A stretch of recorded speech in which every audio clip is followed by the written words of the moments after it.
2010 കേരള കഫേയിൽ തുടങ്ങി. പിന്നീട് ഏവർക്കും പ്രിയങ്കരനായിട്ടുള്ള ഒരു അഭിനേതാവായിട്ട് മാറി. ആ ഒരു എന്താ പറയുക, ആ ഒരു ജേണി എങ്ങനെയായിരുന്നു? ഉറുമി, അതിനുശേഷം ഒരു ആക്ടിങ്ങിലേക്ക്.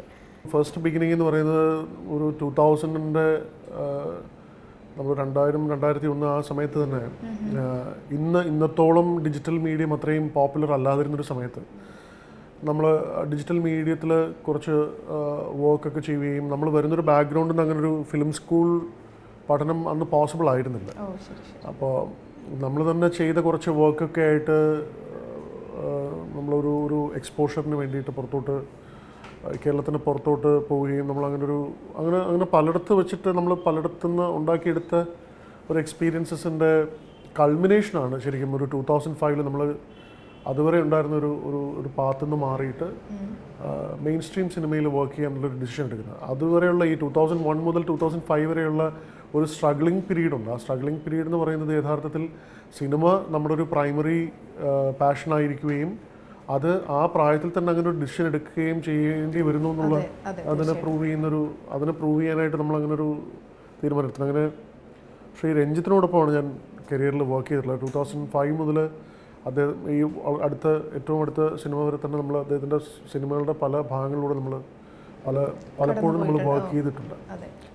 അപ്പോൾ Prajapathi, Kaiyoppu, Thirakkatha, rock and roll, Paleri Manikyam, Indian rupee, Pranchiyettan, അങ്ങനെ പല സിനിമകളുടെ പിന്നിൽ നിന്ന് പ്രവർത്തിക്കാനുള്ളൊരു അവസരം കിട്ടിയിരുന്നു.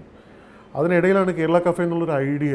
അന്നുള്ള ചർച്ചയിൽ അതിൻ്റെ സംഘാടകനാകുക എന്നുള്ള ഉദ്ദേശമേ അന്നുണ്ടായിരുന്നുള്ളൂ. അതുവരെ നമ്മളൊരു 4 or 5 years ക്യാമറയുടെ പുറകിൽ നിന്ന് അല്ലെങ്കിൽ സിനിമയോടൊപ്പം നിന്ന് വർക്ക് ചെയ്തതിൻ്റെ ഒരു എക്സ്പീരിയൻസിൽ അതിലൊരു ഡെബ്യൂ ഫിലിം ചെയ്യാനുള്ളൊരു ഓപ്പർച്യൂണിറ്റി അങ്ങനെയാണ് വന്നത്.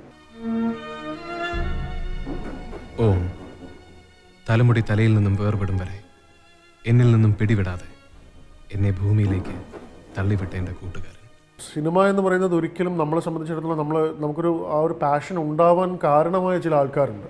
അതിലൊരാളാണ് ശ്രീ രഞ്ജിത്ത് അല്ലെങ്കിൽ ശ്രീ സന്തോഷ് ശിവൻ എന്നൊക്കെ പറയുന്ന ലെജൻഡറി ആയിട്ടുള്ള ഫിലിം മേക്കേഴ്സ്. അപ്പോൾ പലപ്പോഴും രഞ്ജേട്ടൻ്റെ അടുത്തുനിന്ന് നമ്മൾ കേട്ടിട്ടുള്ളൊരു കാര്യം, അദ്ദേഹത്തിൻ്റെ ആദ്യ സിനിമ മെയ് മാസ പുലരിയിൽ ക്യാമറ ചെയ്തത് സന്തോഷ് ശിവനാണ്. മാത്രമല്ല അദ്ദേഹം തിരുവനന്തപുരത്തു നിന്നുള്ള ഒരാളാണ്.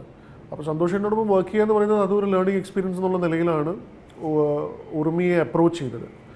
പക്ഷേ അത് ആദ്യം ഒരു അഡാപ്റ്റേഷൻ, ഒരു ഷേക്സ്പീരിയൻ കഥ അഡാപ്റ്റ് ചെയ്യാം എന്നുള്ളൊരു ആംഗിളിലാണ് തുടങ്ങിയതെങ്കിലും നമ്മളൊരു ഒറിജിനൽ തോട്ടിലേക്ക്, കാരണം എൻ്റെ ഒരു ഫേവററ്റ് ഏരിയയാണ് ബേസിക്കലി ആ 14-ാം നൂറ്റാണ്ട് മുതൽ 20-ാം നൂറ്റാണ്ട് വരെയുള്ള കേരളത്തിൻ്റെ രേഖപ്പെടുത്താതെ പോയ പ്രാദേശിക ചരിത്രം എന്ന് പറയുന്നത്.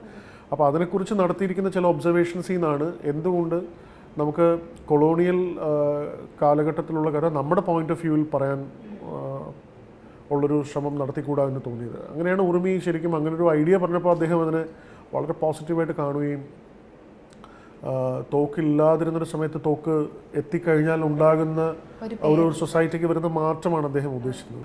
അപ്പോൾ അങ്ങനെ ഒരു പോയിന്റ് ഓഫ് വ്യൂവിൽ, ആ ഒരു മിലിയുവിൽ, ആ ഒരു പശ്ചാത്തലത്തിൽ നിന്നുകൊണ്ട് കേരളത്തിലുള്ള അന്നത്തെ ആൾക്കാർ എങ്ങനെ ഇതിനെ കണ്ടിരിക്കാം എന്നുള്ളൊരു തോട്ടിൽ നിന്നുമാണ് ശരിക്കും ഉറുമിയുടെ ഒരു സ്റ്റഡി തുടങ്ങുന്നത്. അങ്ങനെയാണ് ആ സിനിമ സംഭവിക്കുന്നത്. പറങ്കികളുടെ പിസറോഹി, ഹിന്ദു സമുദ്രത്തിന്റെ അധിപതി, കേമരിൽ കേവൻ ഗാമയുടെ മുന്നിലെത്താൻ പോലും നീ ആളല്ല. പാടുപാട്ട് നിർത്തടാ നായ.